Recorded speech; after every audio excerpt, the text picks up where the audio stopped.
Marilah kita mulai sesi kita di kesempatan saat ini, di mana kita akan mempelajari sesi pajak umum dengan judul Pajak dan Dampaknya Terhadap Bisnis dan Ekonomi. Kita mulai ya.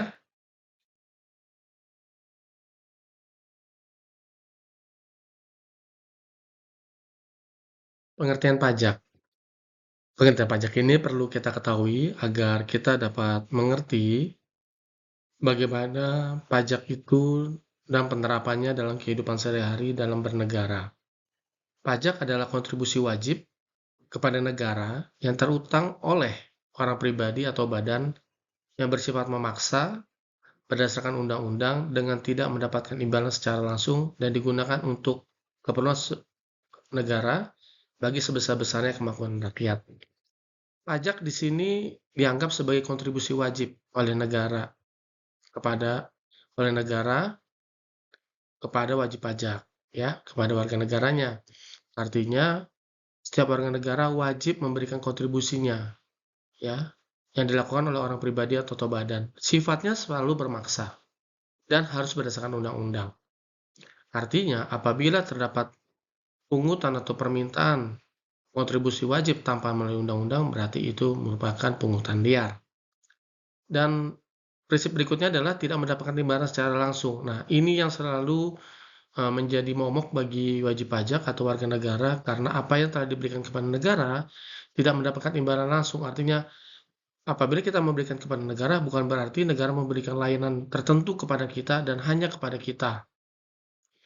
Dan uang yang dikumpulkan atau kontribusi wajib yang dikumpulkan oleh negara tersebut digunakan oleh negara sebesar-besarnya untuk kemakmuran rakyat dalam kewajiban negara memberikan memberikan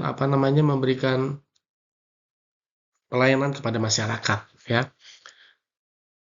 Berdasarkan pengertian pajak tadi, kita dapat membagi fungsi pajak, yaitu menjadi dua bagian besar, yaitu satu, fungsi budgeter, yaitu fungsi mengisi kas negara, dan fungsi reguleran, yaitu fungsi mengatur bisnis, ekonomi, keamanan, dan konsumsi masyarakat.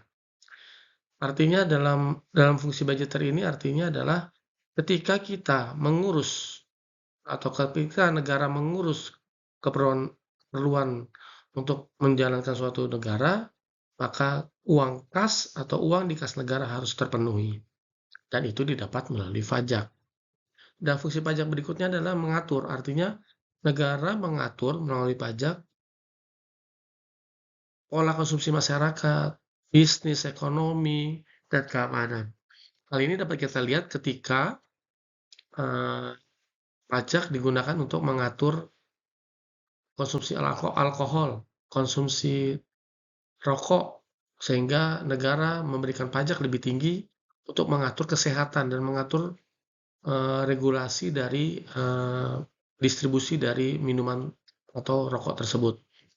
Atau juga untuk mengatur kebiasaan ekonomi apabila ada kegiatan usaha yang digunakan untuk oleh halayak ramai seperti buku, seperti alat-alat keamanan negara, maka pajak memberikan tarif sampai dengan nilai 0% agar barang-barang tersebut dapat digunakan oleh negara atau dapat digunakan oleh masyarakat dengan harga yang terjangkau. Dari fungsi pajak tersebut, dampaknya seperti apa? Ini dapat kita lihat dengan fungsi budgeter, yaitu fungsi mengatur kas negara. Kas negara diisi setiap saat, ya kan? Karena untuk mengatur negara, maka kebutuhan semakin meningkat. Artinya, dulu memberikan puskesmas atau mendirikan puskesmas, sekarang dibutuhkan rumah sakit. Dulu puskesmas hanya di kota kecamatan, sekarang sampai ke kelurahan. Begitu juga rumah sakit ya. Dulu butuhnya satu, sekarang jadi butuhnya 3. Dan dulu butuhnya puskesmas meningkat menjadi rumah sakit. Dan harganya pun meningkat. Artinya karena suatu hal, yaitu inflasi, maka harga kebutuhan itu juga meningkat, seperti peralatan-peralatan rumah sakit, seperti membangun membangun bangunan, jembatan, itu harganya semakin meningkat. Karena harga meningkat dan kebutuhan meningkat, maka target pajak untuk mengisi kas negara pun meningkat setiap tahun. Apa yang dilakukan oleh negara melalui otoritas pajak, gencar memenuhi target penerimaan pajak ini. Caranya bagaimana? Memperluas basis pajak, menaikkan tarif pajak, mempersempit gerak penggelapan pajak. Hal ini dilakukan oleh negara melalui merubah peraturan pajak dan merevisinya, serta melengkapinya menjadi lebih lengkap lagi.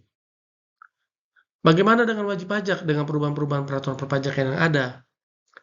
Apakah wajib pajak pasrah, berdiam diri, atau mencari tahu? Tentunya kita harus mencari tahu. Bagaimana kita mencari tahu? Kita bisa bertanya kepada orang pribadi atau lembaga. Tapi ada beberapa kendala yang mungkin kita hadapi, yaitu satu, tidak pengalaman, tidak komprehensif, atau tidak mudah dihubungi. Apa saja jasa yang ditawarkan oleh layar pengetahuan? Jasanya adalah belajar pajak dan brevet, konsultasi, tax review, dan sengketa pajak. Demikian, terima kasih.